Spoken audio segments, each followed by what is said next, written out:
Hello guys, welcome back. In this video tutorial, we will learn how to move columns. Don't move columns over by hand like this.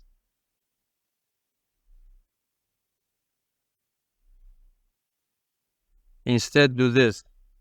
Select this column from Home tab menu, go to Number dialog box, More number formats, Custom, write this code, add asterisk, space, and then colon.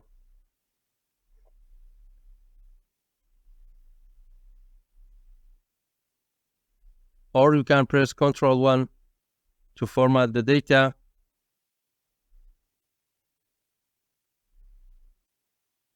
Write the same code.